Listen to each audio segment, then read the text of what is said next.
माँ Ambe recording studio आमी।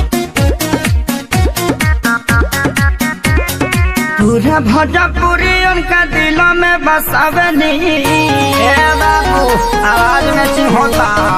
पूरा भोजपुरी उनका दिलों में बसावनी खेसारी लाल का चेला होय खेसारी लेखा गावनी। पवन सिंह के डायलॉग पर वीडियो बनावनी खेसारी लाल का चेला होय खेसारी लेखा गावनी। पूरा भोजपुरी उनका दिलों में बसावनी खेसारी लाल का चेला होय खेसारी लेखा गावनी।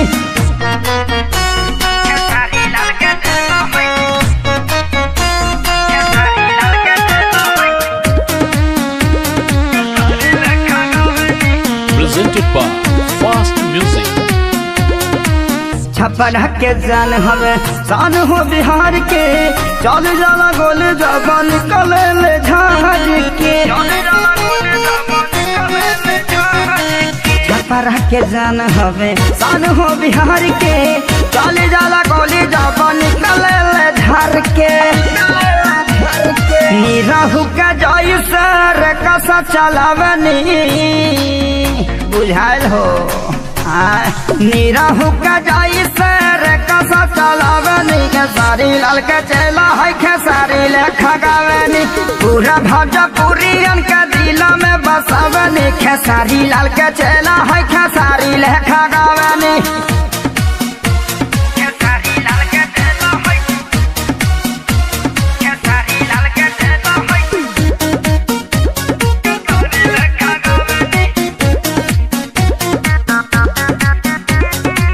कम पड़ जाए कुछ करी का बड़ाई भैया खेसारी जैसा कमर का हिलाई।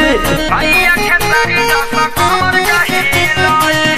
कम पड़ जाए कुछ करी का बड़ाई भैया पवन लेखा के हुओ न गाई। इरशाद बेदारा दिशा गाना लिखवावनी बड़ा बढ़िया गाना लिखले बड़े बाबू। विकास बिहारी से म्यूजिक बनावाने काकू हमार नाम है खेसारी लेखा गावनी। पूरा भोजपुरी उनका दिल में बसावनी खेसारी लाल का चेला है खेसारी लेखा गावनी।